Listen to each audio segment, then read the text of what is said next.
All right, Cane Sport TV. We are here with one of the most important Miami Hurricanes, or actually probably Florida athletes this year, Tyler Van Dyke, the quarterback, who had an amazing year last season. So, Tyler, first of all, before we get started with the football stuff, let's talk about Life Wallet and the NIL deal that you guys all, a lot of the players have. How big an opportunity is this for not just for you, but for your teammates? Yeah, it's a big opportunity for all of us just to get some money in our pockets, but not only that, just to help out the community with the Ruiz family and MSP Recovery, helping out Life Wallet, getting the word out there. It's one of the best ideas I've ever heard of. Life Wallet, you can take it wherever you need to. If you don't have your medical history with you, you can just have it right on your phone. So. They trained you well, Tyler. You've been well trained. Yeah. So let's talk football for a minute. You got spring practice coming up, but you're in the fourth quarter program, which leads up to spring practice, which is sort of different. I think it's mental and physical training, sort of, right? Yeah. Can you tell that that's going to have a big difference for the whole team? Yeah, it's definitely a different change than what we used to have, but it's for the good. It's tough, competitive, fun. I think we all love the work out there.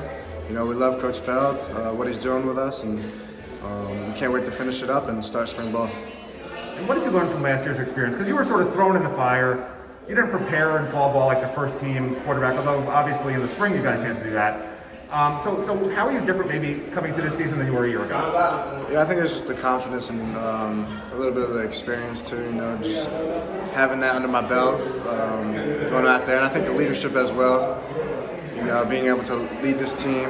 As of last year at this time, like before the season, I wasn't really that leader because Dyke was still there, and I was kind of below him a little bit with that part of the everything. So just being that leader to the team right now and having that throughout spring ball and the summer. So everyone always says you need a go-to receiver to really help an offense thrive because they take pressure off the run game, they take pressure off you, honestly. Yeah. And you lost two go-to receivers, Mike Harley and Charleston Rambo. So in a sense, is this spring, is that the opportunity to find maybe a go-to guy for you, or how do you sort of perceive that? I think a lot of these guys out there, all the receivers have the capability to be that guy. Not only one, I think it could be a few to step up into the role of Rambo and Harley last year. And we'll find out this spring. But a lot of guys proved it last year, even just in practice. So we're very excited who we got in the wide receivers room, and they're going to be good for us. Have you had a chance to talk with Coach Gaddis about the offense, about sort of what he expects from you, that sort of thing? Yeah. Coach Gaddis is a great guy, great coach. I'm happy he's here. I'm happy to work with him. We went over the playbook, and we've been going through formations with the whole team, and just getting used to that and start knowing what we have to do. And don't talk about specifics, but is the playbook going to be a little challenging? I know Rhett Lashley always said he wanted to make the playbook super simple, super easy to understand. I assume it's a little more complex. Is this something that, as a quarterback, will be easy to pick up? Will it take more than just the spring practices to really understand it, do you think?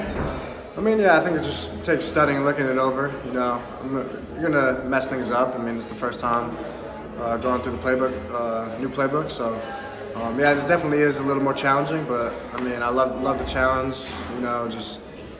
Keep studying. Can't wait to get started this spring. Can't say anything else. So. And last year, just looking back, you had such a great year. When you audible, right, were you able to audible on your own to several different plays, or was it always just a kill play, basically, like when you were basically doing that? We never had a kill play. It was more switch up the route based on what I saw. Okay. We never had a change of play. Maybe a couple times it was a pass where I could change it to a run, or vice versa.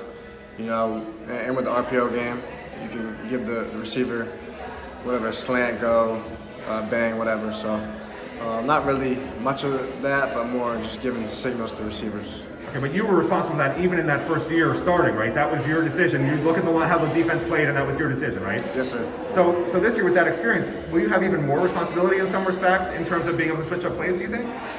We'll see what Coach Gaddis has in store. I think it goes both ways, the trust with each other. I'm going to be watching film with him a lot, just getting that trust with him and understanding what he's trying to do with his offense, and I just can't wait for the spring. Great. Thank you, Tyler. Best of luck. Yes, sir. Hey, Morgan, what are you going to do? I have to go to practice. Me too. Well, don't forget your life wallet. Oh my gosh, I always forget my life wallet. You forget everything. I can't go anywhere without my life wallet. Life Wallet. Saving time, saving lives.